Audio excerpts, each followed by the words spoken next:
The person you're most afraid to become is the exact person you need to meet. Right now, hiding in the deepest corners of your psyche, lives everything you've rejected about yourself. And Carl Jung discovered that this darkness you've been running from holds the very key to your transformation. What you resist persists. What you embrace transforms you. Jung made a revolutionary discovery that shattered everything we thought we knew about human nature.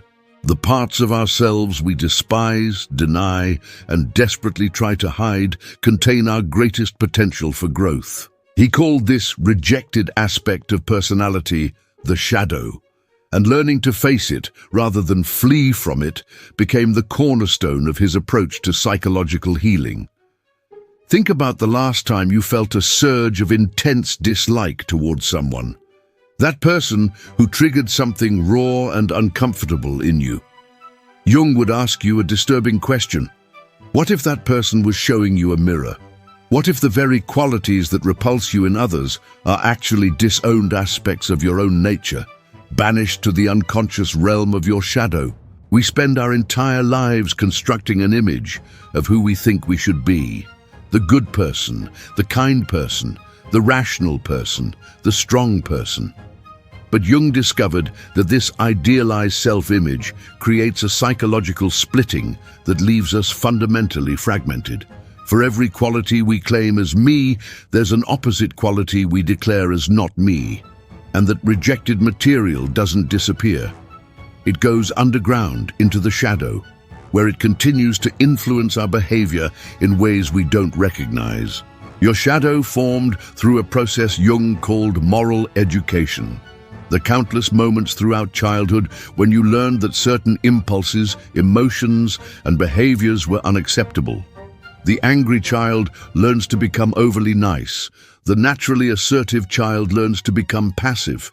The emotionally expressive child learns to become stoic. Each rejected aspect gets buried alive in the unconscious, creating what Jung described as a psychological refuse heap. But here's where Jung's insight becomes truly profound. Your shadow doesn't just contain your flaws and negative impulses. It also contains your unrealized potentials, your authentic power, your creative fire, everything that was deemed too much by the world around you.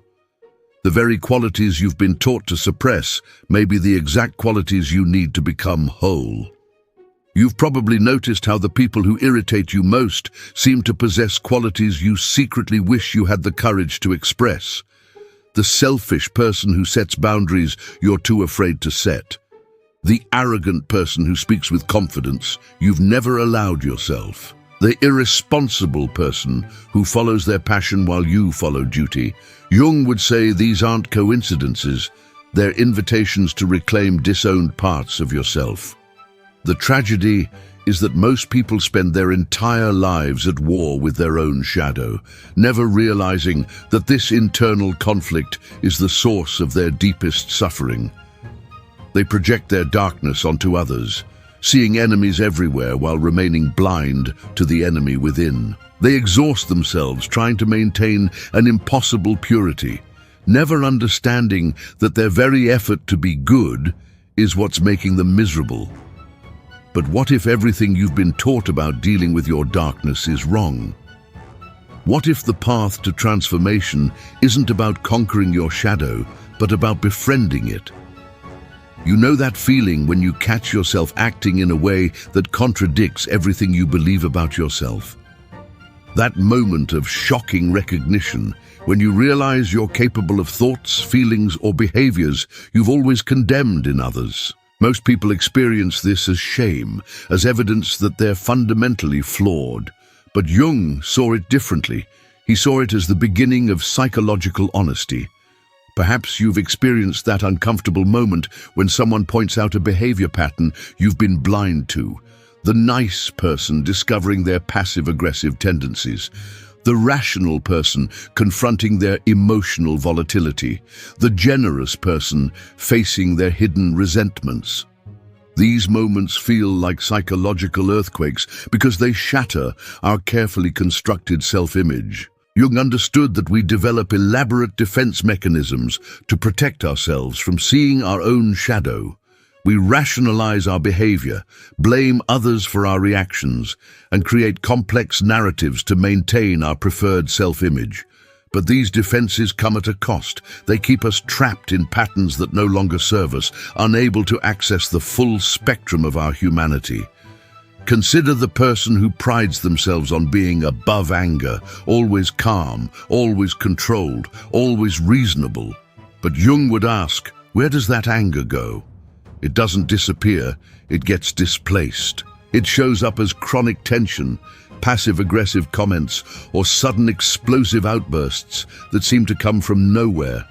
The very effort to suppress their anger creates more suffering than learning to acknowledge and channel it constructively. Or think about someone who's spent their life being the good child, the one who never causes trouble, never speaks up, never makes waves. They've earned praise for their compliance, but at what cost? Their authentic voice, their genuine desires, their capacity for healthy rebellion, all of it buried in the shadow. And now they find themselves in their 30s or 40s, successful by every external measure, but feeling empty, voiceless, and disconnected from their own life force. Jung witnessed this pattern repeatedly in his practice. People who had successfully created socially acceptable personas, but had paid the price of disconnection from their own depth and vitality. They came to him not because they were failing, but because their very success felt hollow. The beautiful paradox Jung discovered is that when we stop running from our darkness and start turning toward it with curiosity rather than condemnation, something miraculous happens. The energy we've been using to suppress and deny aspects of ourselves becomes available for growth and creativity. The qualities we've been fighting against reveal themselves as potential allies. If you're recognizing yourself in these patterns, if you're feeling that uncomfortable stirring of recognition, you're not broken, you're awakening. Subscribe to join this journey of psychological integration, because what we're about to explore next will challenge everything you think you know about personal transformation. Now we arrive at Jung's most revolutionary insight. The gold is hidden in the dung. The very aspects of yourself you find most repugnant contain the raw material for your greatest transformation. But this isn't about celebrating your flaws or giving yourself permission to act destructively. It's about understanding the difference between integration and indulgence. Jung called this process shadow work, the conscious effort to recognize, understand, and integrate the disowned aspects of your personality. This isn't therapy speak or New Age fluff. It's practical psychology that can fundamentally alter your relationship with yourself and others. The first step in shadow work is developing what Jung called the capacity to see. This means becoming aware of your projections, the tendency to see in others what you can't or won't see in yourself. Every time you have a strong emotional reaction to someone else's behavior, especially when it seems disproportionate to the situation, you're likely encountering a projection of your own shadow material.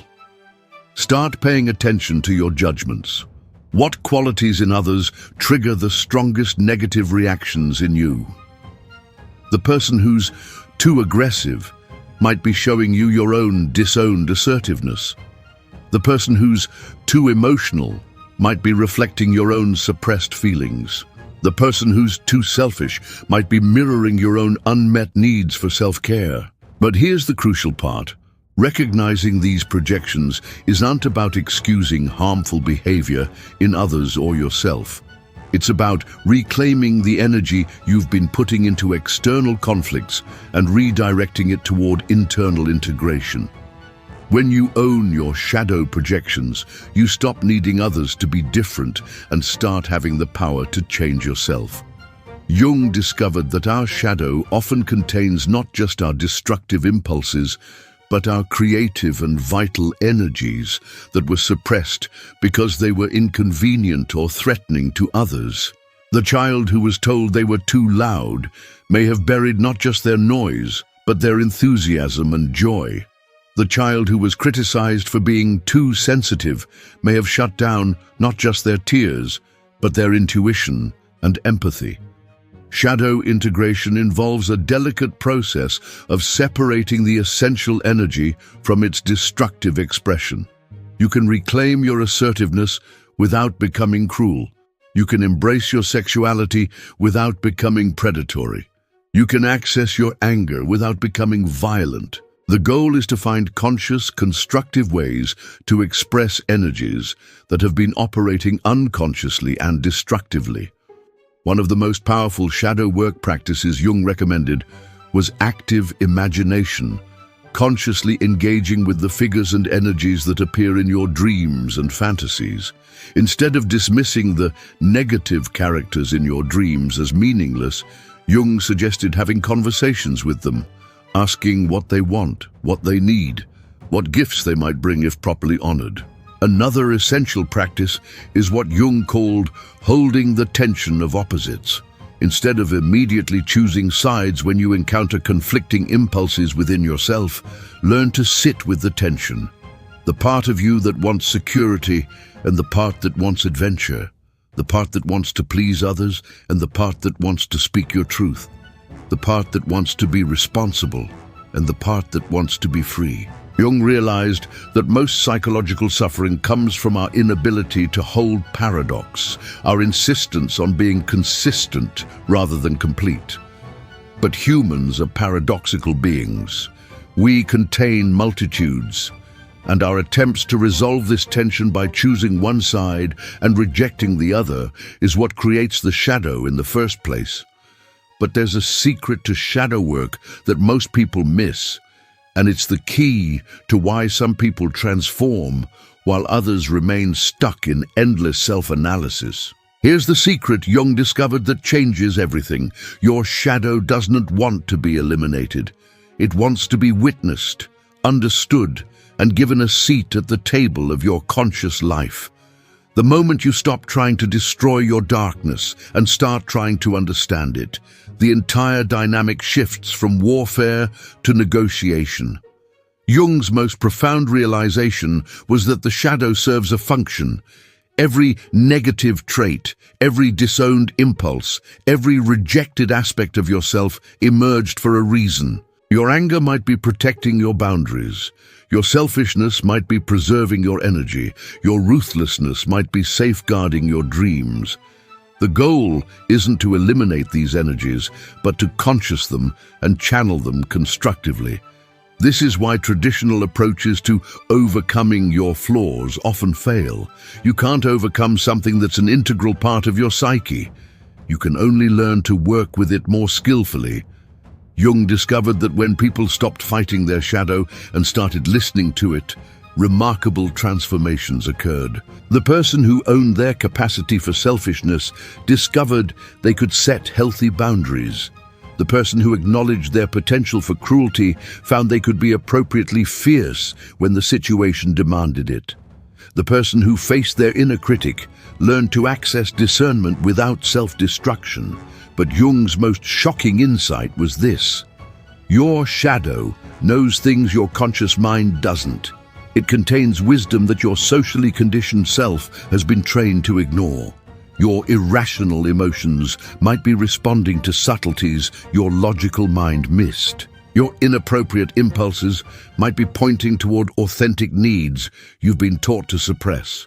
The people who achieve genuine transformation aren't those who successfully eliminate their darkness. They're those who learn to dance with it. They develop what Jung called a conscious relationship with their shadow, treating it as an inner advisor rather than an inner enemy. This requires a fundamental shift in perspective. From seeing your psychological complexity as a problem to be solved, to seeing it as a resource to be integrated. Your contradictions aren't flaws. They're the source of your depth and creativity. Your struggles aren't evidence of your brokenness. They're the raw material of your becoming. Jung observed that the most compelling and authentic people weren't those who had transcended their humanity, but those who had learned to embrace it fully. They radiated a kind of wholeness that came not from perfection, but from integration. They had made peace with their paradoxes and found power in their complexity. So here we stand at the edge of a profound recognition. The transformation you've been seeking cannot happen while you're at war with half of yourself. Jung's gift to humanity was the understanding that psychological wholeness requires not the elimination of our darkness, but its conscious integration. Your shadow isn't your enemy. It's your unrealized potential wearing a frightening mask.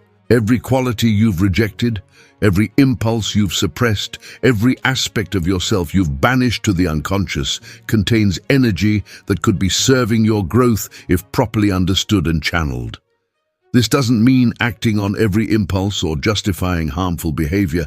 It means developing the psychological sophistication to recognize the difference between destructive shadow possession and conscious shadow integration. It means learning to separate the essential energy from its primitive expression. When you stop running from your darkness and start turning toward it with curiosity and compassion, you discover something extraordinary. The very things you thought made you unlovable are often the things that make you most human, most relatable, most real. Your struggles become a source of wisdom. Your flaws become a gateway to empathy. Your complexity becomes your strength. Jung taught us that the goal of human development isn't to become perfect, it's to become whole. And wholeness includes everything, the light and the shadow, the socially acceptable and the secretly shameful, the qualities you're proud of and the ones you'd rather pretend don't exist. Remember, you are not here to be a sanitized version of a human being. You're here to be a complete one. And that completeness includes honoring all aspects of your psychological makeup, even the ones that make you uncomfortable. If this exploration has stirred something in you, if you've felt that uncomfortable recognition of your own complexity, then your journey toward wholeness has already begun. Like this video, if it resonated with your experience, subscribe to continue this exploration of human psychology, and share this message with someone who might be ready to stop running from their own shadows and start dancing with them instead. Because in the end, Jung discovered the most liberating truth of all. You don't have to be perfect to be worthy of love and belonging. You just have to be willing to be real. And being real means embracing the full spectrum of who you are, shadow and all.